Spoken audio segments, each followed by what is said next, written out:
At first, a credit card does not feel like debt. It feels like a solution.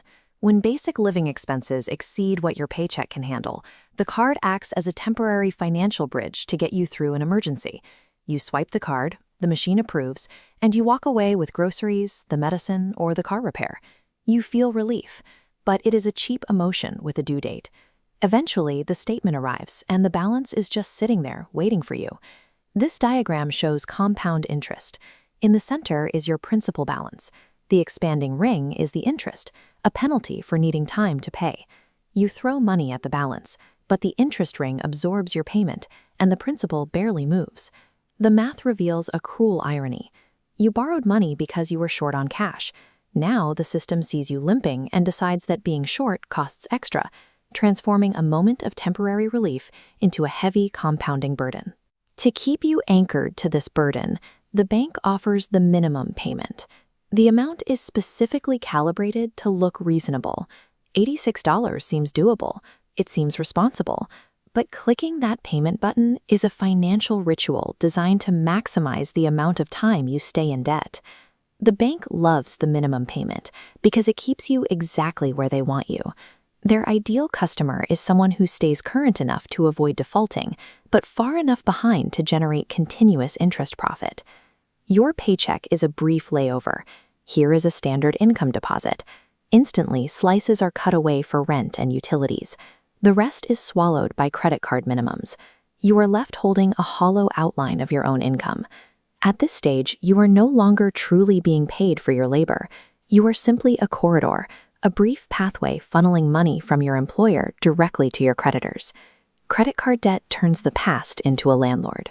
Because the balance rolls over, you find yourself paying interest on groceries you ate months ago, or gas from a trip you barely remember taking. Every dollar you owe is a fossil of a moment when you desperately needed money. You are draining your current energy to fund the decisions, disasters, and tiny survival moves made by an older version of yourself. This creates a quiet, inescapable hum of anxiety. From the outside, you look completely normal.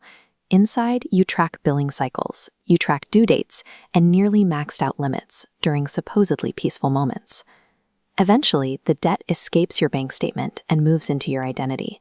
The internal shame loop convinces you that a high balance is a character flaw, evidence that you are irresponsible, bad with money, and failing at adulthood. This flowchart illustrates the mechanical trap of revolving debt.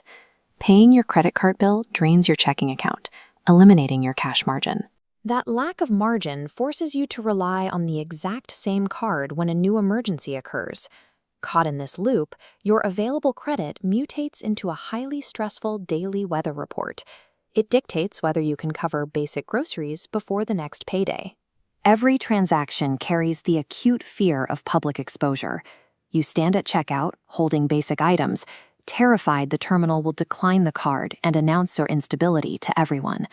Under this weight, ordinary spending starts to feel suspicious. You are not buying luxury items. You are replacing worn-out shoes or buying lunch, yet every necessary expense triggers an intense wave of guilt. Debt strips away your permission to enjoy your life. You live as a permanent defendant in the court of your own budget, calculating the opportunity cost of every meal and small joy. This is why standard financial advice is often so frustrating.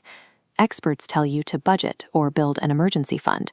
The math is correct, but the advice is functionally useless for someone who lacks any baseline stability or the energy to restructure their life. To escape, you try a balance transfer.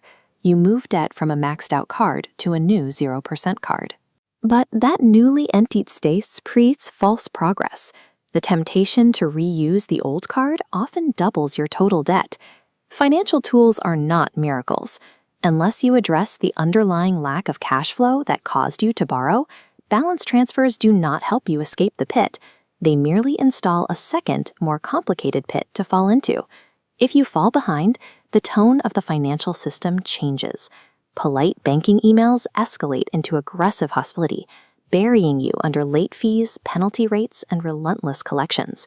Your panic turns into avoidance, and that avoidance manifests as physical dread. A violently vibrating phone on your nightstand or an unopened envelope triggers your nervous system like an active threat. The problem is that the debt reports itself. This graph plots your credit utilization against your credit score. As your utilization rises from carrying high balances, it actively drags your credit score sharply downward. This creates a compounding loop of disadvantage. A damaged score leads to higher interest rates and bigger deposits for any future borrowing, making existing balances even harder to pay down. Your credit score becomes a hostage. Every payment is a monthly ransom sent to maintain your basic standing in the modern economy. Every time you roll a balance forward, you force a negotiation with your future self. You hand compounding problems and interest charges off to a version of you that is already exhausted. The debt acts as a strict gatekeeper for your life. Can you move? Can you change jobs? Can you take a risk? The balance answers first, and usually the balance says no. The cruelest part is that the initial debt likely came from a legitimate human need. It covered a gap. It fixed the car. But its compounding nature eventually forces you to continuously shrink your plans and your confidence just to survive the next due date. Credit card debt often begins as a temporary tool to keep living normally. But give it enough time and it ensures that normal life is no longer affordable. You are left in a permanent state where freedom itself requires a minimum payment.